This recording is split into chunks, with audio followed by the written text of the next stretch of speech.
Hello guys, welcome back to our channel the space of Telugu. Jan 29, 2025లో ఇస్రో ఇంకొక మైల్ స్టోన్ని achieve చేసింది.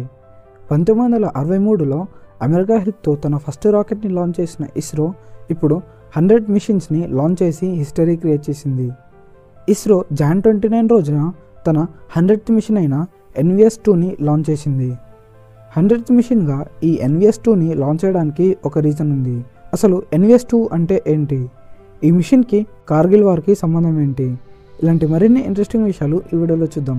సో ఈ వీడియోని ఎక్కడ స్కిప్ చేయకుండా ఎండ్ వరకు చూడండి. Let's start the video. 1999లో ఇండియాకి పాకిస్తాన్కి కార్గిల్ వార్ జరుగుతుంది. మన ఇండియన్ సోల్జర్స్ ఎనిమీస్పై అటాక్ చేద్దాం అంటే పాకిస్తాన్ సోల్జర్స్ కనబడకుండా దాక్కొని దాడి చేస్తున్నారు. అప్పుడు ఇండియన్ సోల్జర్స్కి ఒక ఐడియా వచ్చింది. శాటిలైట్ ఇమేజెస్ని యూస్ చేసుకొని పాకిస్తాన్ మిలిటరీ హిడెన్ బేసెస్ని కనిపెడదాం అని అనుకున్నారు.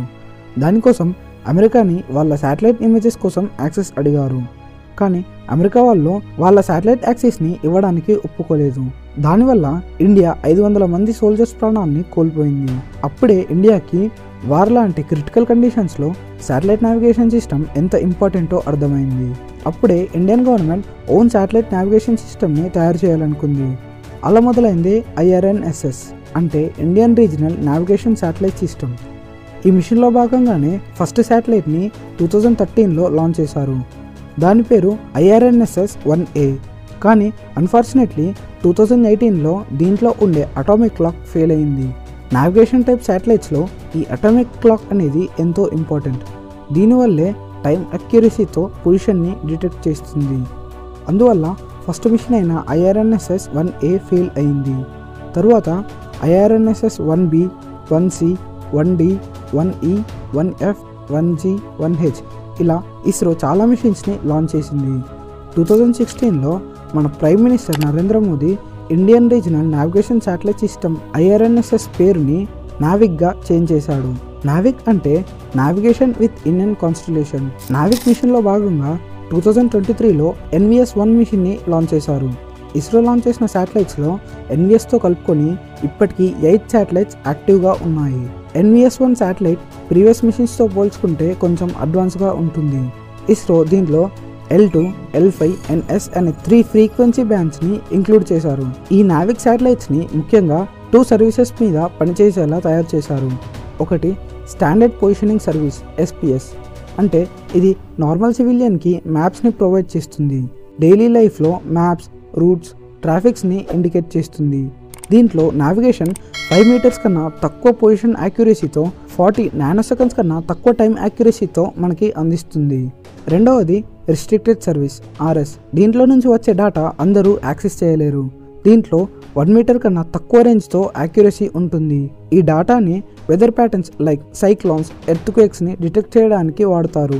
ముఖ్యంగా మిలిటరీ ఆపరేషన్స్లో ఎనిమిస్ ఎక్కడ హైడ్ అయ్యారో తెలుసుకోవడానికి మిసైల్ టెక్నాలజీ, నావిక్ టెక్నాలజీలో వాడతారు. ఇప్పుడు ఇస్రో నావిక్లో భాగంగా NVS-1కి అప్గ్రేడేషన్గా NVS-2 అనే మిషన్ని తన 100th మిషన్గా లాంచ్ చేసింది.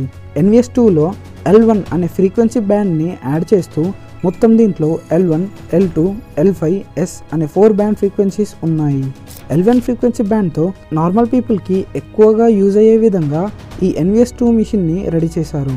ఒక్క మాటలో చెప్పాలంటే నావిక్ మిషన్ అనేది ఇప్పుడు మనం వాడే GPS కన్నా ఎక్కువ యాక్యురేట్గా ఉంటుంది. కానీ మన నావిక్తో ప్రాబ్లం ఏంటంటే ఇది మన మొత్తం వరల్డ్ని కవర్ చేయదు. కేవలం మన ఇండియా బార్డర్స్ చుట్టూ ఉండే 1500 కిలోమీటర్ల రేడియస్ని కవర్ చేస్తూ నావిగేషన్ పనిచేస్తుంది. కానీ ఇస్రో ఫ్యూచర్లో మరిన్ని నావిక్ శాటిలైట్స్ని లాంచ్ చేసి ఇండియన్ నావిగేషన్ సిస్టమ్ని వరల్డ్ వైడ్ కవర్ చేయాలనుకుంటుంది. మన వరల్డ్లో కేవలం 5 కంట్రీస్కి మాత్రమే వాళ్ళ సొంత శాటిలైట్ నావిగేషన్ సిస్టమ్ ఉంది. ఇప్పుడు అందులో ఇండియా కూడా చేరింది. నావిక్ని మనం రియల్ టైంలో డే టు డే లైఫ్లో వాడాలంటే డివైజెస్ లైక్ మొబైల్స్లో L1 ఫ్రీక్వెన్సీ బ్యాండ్ని సపోర్ట్ చేసే హార్డ్వేర్ ఉండాలి. ఇండియన్ గవర్నమెంట్ 2025 ఎండింగ్ లోపు ఇండియాలో లాంచ్ అయ్యే ప్రతి మొబైల్లో నావిక్కి సపోర్ట్ చేసే చిప్స్ ఉండాలి అని అనౌన్స్ చేసింది. ఇప్పటికే iPhone 15 లాంటి కొన్ని ఫోన్స్లో నావిక్ నావిగేషన్ సిస్టమ్కి సపోర్ట్ చేస్తుంది. మన Indian government IRNSS and Navik ఈ అన్ని మిషన్స్కి కలిపి 4000 కోట్ల బడ్జెట్ని ఖర్చు పెట్టింది. US కన్నా ఎంతో లేటుగా ఇండియన్ శాటిలైట్ నావిగేషన్ సిస్టమ్ని లాంచ్ చేసింది, అది కూడా అతి తక్కువ ఖర్చుతో. కానీ ఇప్పుడు యుఎస్ జీపీఎస్కి పోటీగా మన నావిక్ సిస్టమ్ మారింది. ఇది మన ఇస్రో గురించి ఎంతో ప్రౌడ్గా ఫీల్ అయ్యే మూమెంట్. సో ఇది గైస్ ఇస్రో యొక్క 100th మిషన్ గురించి. ఈ నావిక్ మిషన్ గురించి మీరేమనుకుంటున్నారో కామెంట్ చేయండి. ఈ వీడియో నచ్చితే లైక్ చేయండి. ఇలాంటి స్పేస్ వీడియోస్ కోసం మన ఛానల్ని సబ్స్క్రైబ్ చేసుకోండి. Thanks for watching.